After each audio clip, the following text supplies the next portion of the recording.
ভারতের পোশাক প্রস্তুতকারক সমিতির প্রধান পরামর্শদাতা রাহুল মেহতা বলেছেন, মার্কিন যুক্তরাষ্ট্রের প্রস্তাবিত 50% শুল্কের ফলে বাংলাদেশ ও ভিয়েতনামের তুলনায় ভারতীয় পোশাকের দাম 30 থেকে 35% বেড়ে যাবে। যুক্তরাষ্ট্রের ক্রেতারা কেন এত বেশি দাম দিয়ে ভারতীয় পণ্য কিনবে? তিনি সতর্ক করে দিয়ে বলেন, ভারতের জন্য এটি অত্যন্ত অর্থনৈতিক চাপের পরিস্থিতি। শুধু বিদ্যমান চালান বন্ধই হয়নি, বরং রপ্তানি আদেশেও বড় ধরনের পতন ঘটতে পারে, যা ভারতের কারখানাগুলো বন্ধ ও বেকারত্ব বৃদ্ধির ঝুঁকি তৈরি করবে।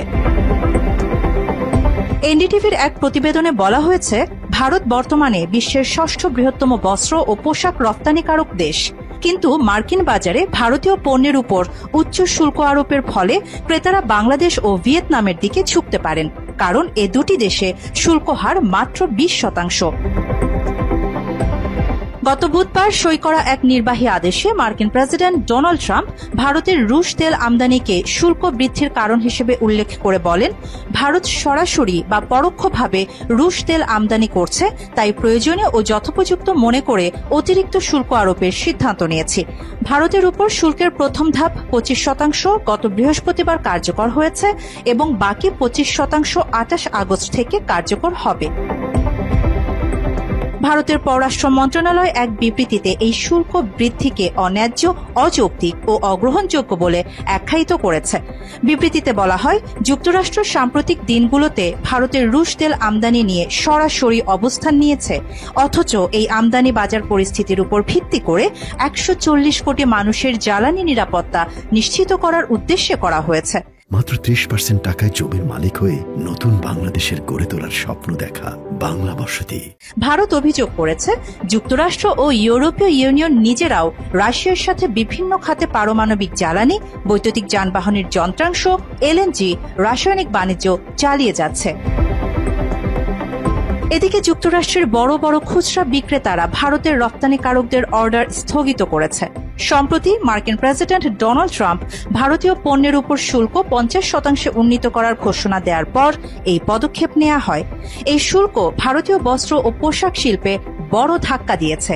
জানা গেছে, দেশটির সরবরাহকারীদের দেয়া তৈরি পোশাকের ক্রয়াদেশ স্থগিত করতে শুরু করেছে ওয়ালমার্ট, অ্যামাজন, টার্গেট, গ্যাপ সহ যুক্তরাষ্ট্রের বড় বড় খুচরা বিক্রেতা ব্র্যান্ডগুলো। এনডিটিভি প্রফিটের তথ্য অনুযায়ী মার্কিন ক্রেতারা ভারতীয় রপ্তানিকারকদের কাছে চিঠি ও ইমেইলের মাধ্যমে জানিয়েছে, পরবর্তী নির্দেশ না দেয়া পর্যন্ত সব রপ্তানি চালান বন্ধ রাখতে হবে। শিল্প বিশেষজ্ঞদের অনুমান, নতুন শুল্কের কারণে ভারতের রপ্তানি খরচ 30 থেকে 35% পর্যন্ত বাড়বে এবং যুক্তরাষ্ট্র থেকে অর্ডার 40 থেকে 50% পর্যন্ত কমে যেতে পারে। এতে প্রায় 4 থেকে 5 বিলিয়ন ডলারের ব্যবসা ক্ষতির মুখে পড়বে। ভারতের বস্ত্র ও পোশাক শিল্পের বৃহত্তম রপ্তানি গন্তব্য হল মার্কিন যুক্তরাষ্ট্র। 2025 সালের মার্চ মাসে শেষ হওয়া অর্থ বছরে মোট বস্ত্র ও পোশাক রপ্তানির 28% ছিল দেশটির, যার মূল্য ছিল 36.61 বিলিয়ন ডলার। বিশ্বের অন্যতম বড় টেক্সটাইল উৎপাদন কেন্দ্র তামিলনাড়ুর তিরুপুরে অবস্থিত। সেখানকার এক রপ্তানিকারক বলেন, তার মার্কিন ক্রেতা $80,000 মূল্যের সুতি টি শার্ট ও পোশাকের ক্রয় আদেশ বন্ধ করে দিয়েছে, কারণ অতিরিক্ত খরচ তাদের ক্রেতাদের উপর চাপানো সম্ভব নয়। তিনি আরও জানান, ক্রেতারা দাম কমানোর জন্য চাপ দিচ্ছে। নাম প্রকাশ না করার শর্তে ওই ব্যবসায়ী বলেন, কিছু রপ্তানিকারক মজুদ পণ্য জমে যাওয়া এড়াতে ছাড় দিতে রাজি হতে পারেন। ভারত জানিয়েছে, ইউক্রেন যুদ্ধের পর ঐতিহ্যগত সরবরাহকারীরা ইউরোপীয় বাজারে মনোযোগ দেয় দেশটি রাশিয়া থেকে তেল আমদানি শুরু করেছে। উদ্দেশ্য, দেশীয় ভোক্তাদের জন্য জ্বালানি খরচ স্থিতিশীল ও সাশ্রয়ী রাখা।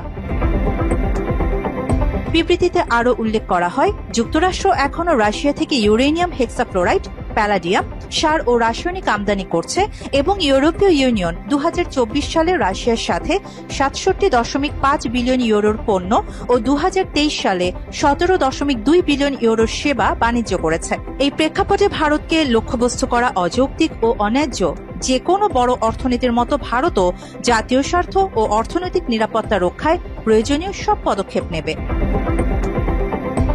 এদিকে ট্রুথ সোশ্যালে মার্কিন প্রেসিডেন্ট ডোনাল্ড ট্রাম্প লেখেন, ভারত ও রাশিয়া দুই দেশের অর্থনীতি মৃত। তবে এ মন্তব্যের বিরোধিতা করে ভারতের বাণিজ্য ও শিল্পমন্ত্রী পীযূষ গোয়েল বলেন, ভারত 6.50% প্রবৃদ্ধির হার এবং কৌশলগত বাণিজ্য সমন্বয় তার দেশকে আরও সাফল্যের দিকে এগিয়ে নিয়ে যাচ্ছে। গোয়েল প্রকাশ করেছেন যে 2025-26 অর্থ বছরে ভারতের রপ্তানি গত বছরের $825 বিলিয়ন রেকর্ড ছাড়িয়ে যাবে। তিনি বলেন, আমরা অনেক দেশের সঙ্গে আলোচনা করছি, যেমন ওমান, ইউরোপীয় ইউনিয়ন, মার্কিন যুক্তরাষ্ট্র, চিলি, পেরু, নিউজিল্যান্ড।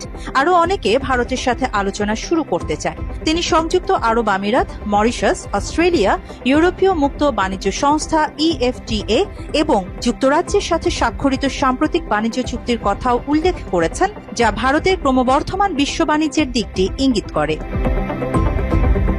আরিবা জাহান, বাংলা এডিশন।